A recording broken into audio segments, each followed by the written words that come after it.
The radial engine coughs once, then silence. 5 seconds to impact. It wasn't just a crash. It was a billion-dollar betrayal. How does the world's most advanced navy build a floating empire, only to let its elite pilots perish for the lack of a single drop? Why did the very sun meant to guide them home become their slow-motion executioner? But history got it wrong. The only warning came from a woman the admirals treated as a ghost. While the brass obsessed over million-pound blueprints of steel and fuel, Maria Telkes was holding a piece of plastic no heavier than a notebook. They saw a sun queen with a toy. She saw the only thing that could keep them alive when the massive system inevitably failed. Why did the powerful system ignore the only tactic that could save them? The answer wasn't in the classified vaults, but in the hands of the underdog. Chata.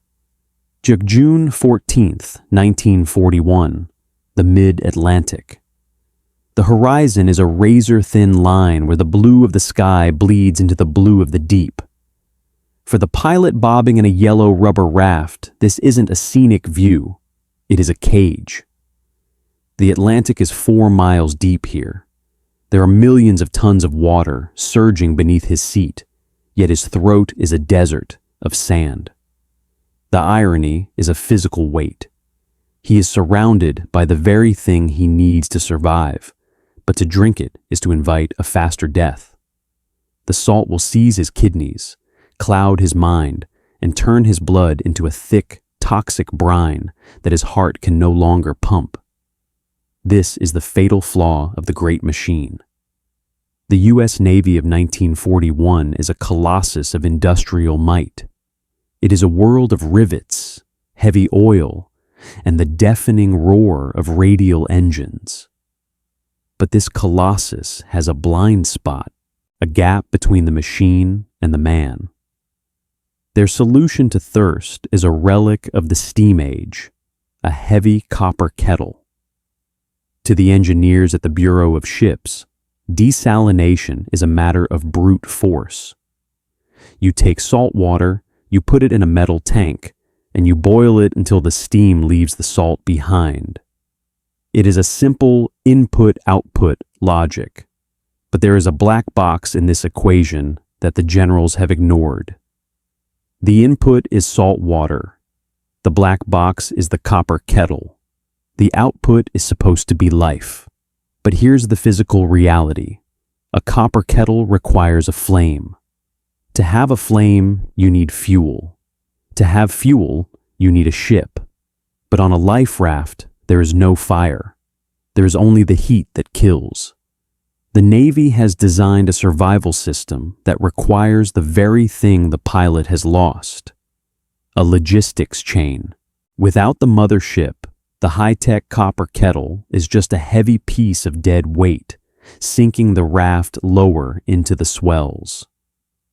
While the Admiralty scrambles to fit heavier, fuel-hungry machines onto ships that are already sagging under the weight of armor plating, Dr. Maria Telkes is standing in a quiet laboratory at MIT. She is a woman in a world of tobacco smoke and slide rules. She is a Hungarian immigrant in a time when foreign ideas are often treated with a cold, squinted eye. To the military consultants, she is a theoretical mind, a dreamer who spends her days thinking about the sun while they are busy building the steel teeth of the Atlantic fleet. The experts believe the sun is the enemy. They see the blistering UV rays and the 100-degree heat as the primary killers of downed airmen. They treat the sun as a force to be shielded against, an adversary to be blocked by canvas and cream. But Maria sees a different truth. She looks at the blistering heat and sees an engine. She realizes that the massive system is fighting the wrong war. The Navy is trying to find fuel to create heat, while the pilot is being cooked alive by a source of infinite energy. The sun isn't the executioner. It is the only power plant powerful enough to save a man in the middle of a wasteland. She begins to sketch a design that looks nothing like the heavy valves and copper pipes of the military manual. She isn't thinking about steam pressure. She's thinking about the way a morning mist clings to a window pane. The establishment mocks the idea. They claim that a survival tool must be rugged. It must be made of steel. It must look like a machine. To suggest that a pilot's life could depend on a piece of clear plastic and a bit of physics seems like a joke to men who measure progress in tonnage. One high-ranking official scoffed at the quiet laboratory, believing the solution to naval survival could only be found in a shipyard. He treated Maria's focus on the sun as a distraction from the real work of war. He believed the Atlantic could be conquered by the sheer volume of American manufacturing, but he had fatally underestimated the master of the deep. While he toasted to the invincibility of the fleet, the Atlantic was already preparing its punishment. The ocean doesn't care about manufacturing quotas. It only cares about the laws of biology. And as the sun rose higher over the mid-Atlantic, the rugged copper kettles remained cold and useless, while the men they were meant to save began to lose their minds to the salt. The experts saw complexity. They saw the need for bigger pumps and more coal. Maria saw simplicity. She saw the Earth's own water cycle, the massive silent process that turns the salty oceans into clouds and rain. She knew that if she could shrink the entire planet's weather system into a package small enough to fit in a pilot's pocket, the sun would do the rest. But the Navy's pride is a thick armor. They aren't looking for a weather balloon. They are looking for a miracle made of iron. They are waiting for a machine that fits their definition of power, while Maria is already in the dark, holding the silence that will eventually render their entire philosophy obsolete. She is watching the pilot in her mind. She sees the way his lips crack. She hears the sound of his fingernails scraping against the empty metal of the copper kettle. She knows that time is the one resource the Navy cannot manufacture.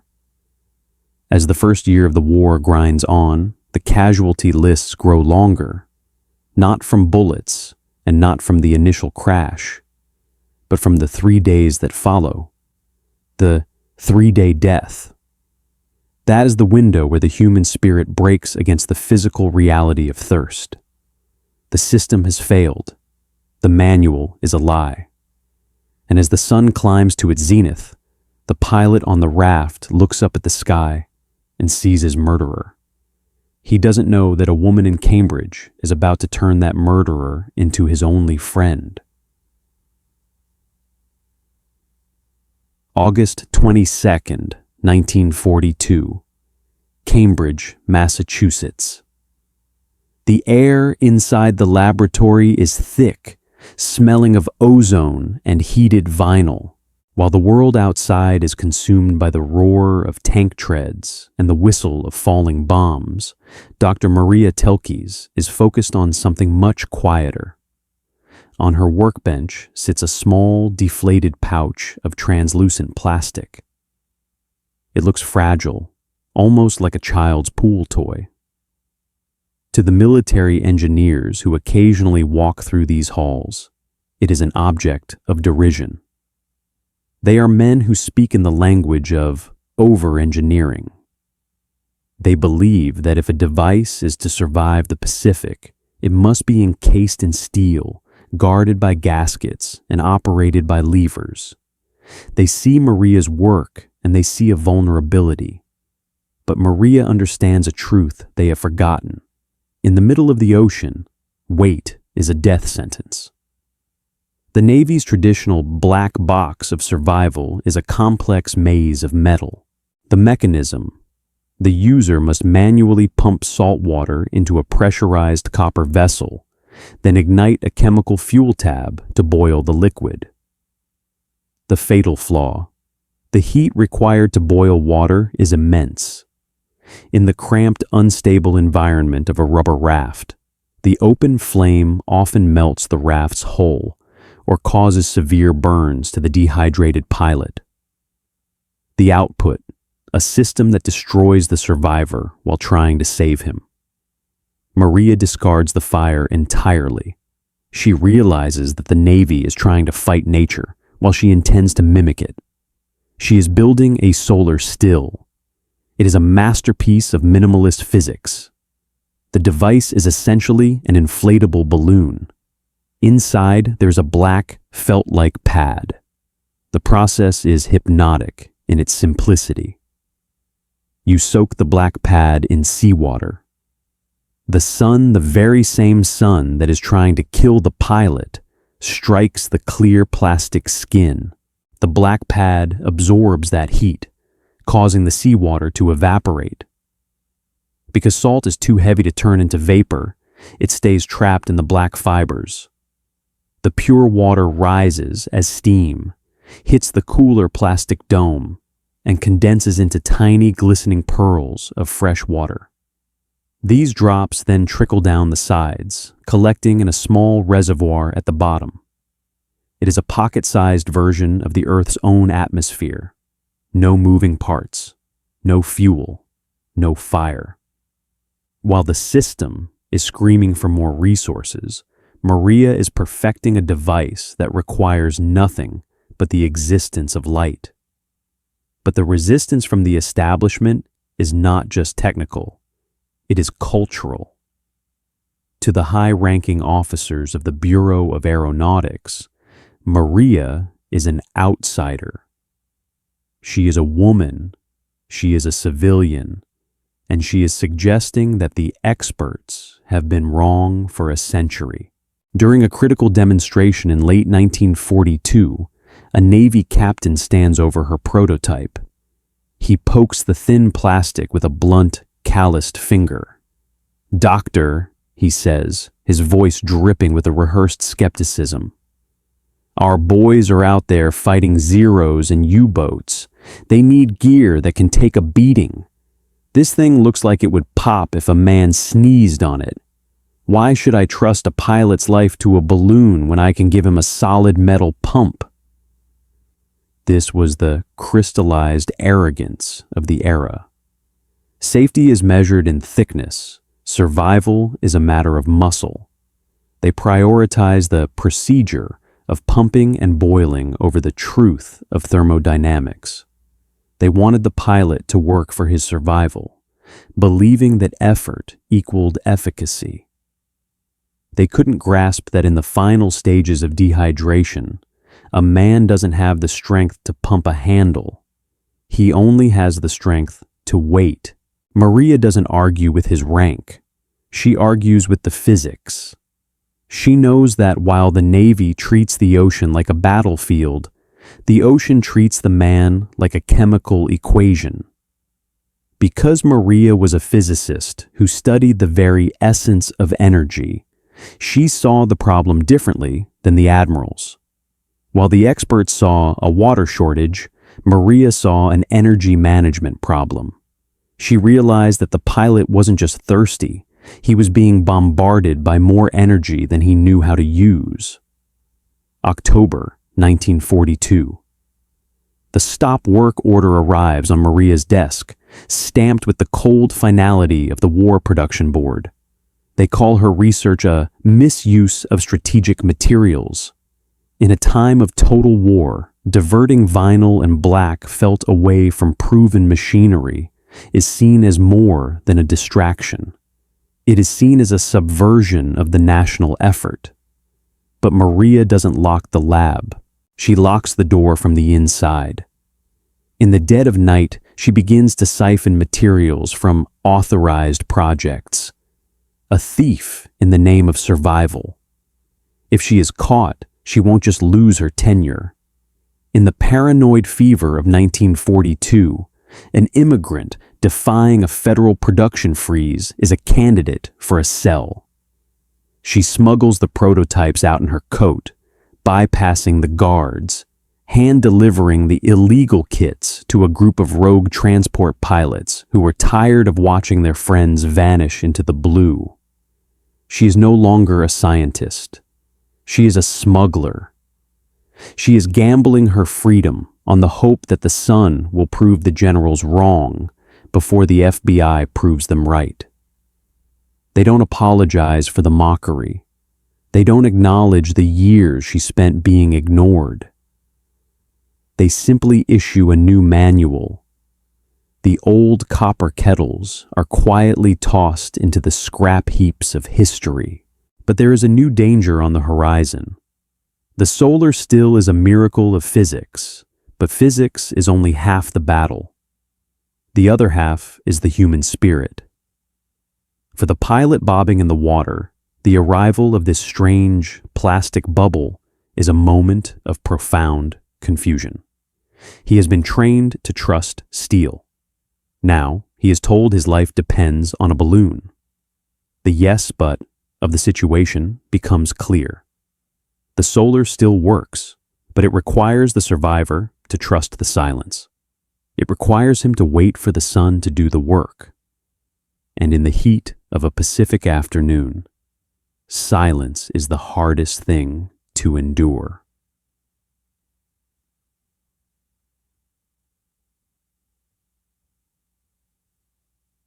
By 1945, the Pacific Theater. The war is a wounded beast thrashing in its final hours. Across the vast, shimmering expanse of the Philippine Sea, the sky is filled with the smoke of carrier battles and the frantic buzzing of Grumman Hellcats. For the pilots, the danger is no longer just the zero on their tail. It is the engine failure over an empty blue void that spans thousands of miles. When a pilot hits the water now, the scene is different than it was in 1941. The heavy copper kettles are gone, replaced by a small olive drab pouch tucked into the side of the life raft. Inside is Dr. Maria Telkes' miracle, the solar still. For the airmen bobbing in the swells, the first few hours are a frantic struggle against the procedure. He looks for a handle to pump. He looks for a valve to turn. He looks for a way to force the machine to save him. But there is no handle. There is only the silence of the plastic dome. The mechanism. The pilot inflates the clear vinyl envelope and saturates the internal black sponge with the very seawater that is trying to kill him. The physics of grace. The sunlight penetrates the transparent skin, trapping infrared radiation inside the greenhouse. The black pad reaches temperatures far beyond the surrounding air, forcing the salt water to vaporize at a molecular level. The output. While the pilot sleeps or prays or stares at the horizon, the sun is quietly distilling his tomorrow. Every hour, a few precious ounces of pure, distilled water, cleaner than the water in a New York tap, drip into the collection reservoir. By the time the rescue PBY Catalina spots the yellow raft 5 days later, the pilot is weak, yes, but he is alive. His mind is clear. He isn't the mummified ghost of 1942. He has been sustained by a toy made of plastic and light. Over the course of the war, more than 250,000 of these kits are produced. Thousands of lives are quietly pulled back from the brink of the 3-day death. The Sun Queen had rewritten the rules of survival, proving that the most powerful weapon in the American arsenal wasn't a bigger bomb. It was a better understanding of a single ray of light. But as the transports begin to bring the boys home, a different kind of evaporation begins to occur. History is a narrative written by those who hold the pens, and in 1945, those pens are held by the men who commanded the steel. As the victory parades march through the streets of New York, the story of the war is told through the lens of the big machine. We hear of the Manhattan Project, the Sherman tanks, and the massive industrial might of the Ford assembly lines. The story of the Hungarian woman at MIT, the one who saved the pilots with a balloon, is tucked away into the minor footnotes of the war effort. The establishment, having used her genius to save their men, now returns to its comfortable hierarchy. The military-industrial complex of the post-war era has no room for a sun queen. They want to talk about nuclear fission and jet engines. They want things that roar and burn. Maria's quiet, passive physics is seen as a relic of an emergency measure rather than the blueprint for the future. Despite her invention becoming standard military issue, despite her later creating the world's first solar-heated house, Maria Telkes is slowly buried under the male-dominated narratives of the atomic age. The cruel irony of her victory is that the very simplicity that made her invention successful made it easy to forget, because there were no gears to grind, no fuel to burn, and no massive factories required to maintain it. The system didn't know how to value it.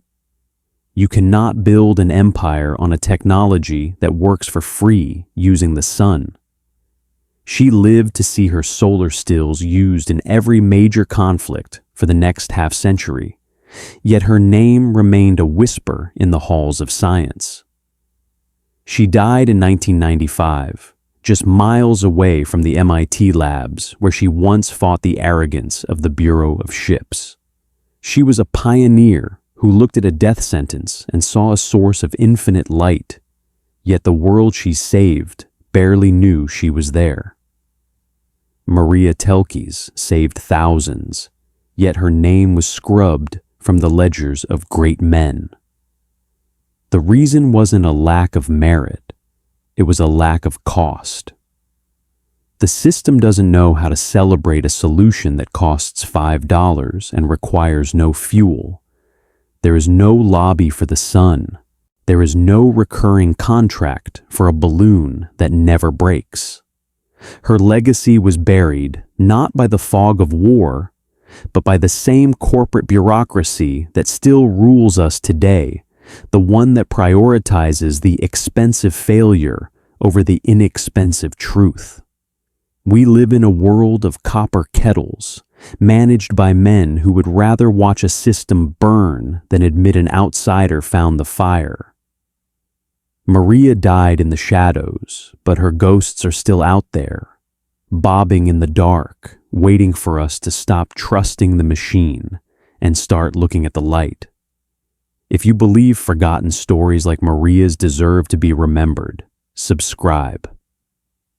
We have synthesized this narrative from reputable historical archives and verified sources. However, the fog of war often extends to the history books. If you spot any inaccuracies or have additional details to share, please correct us in the comments.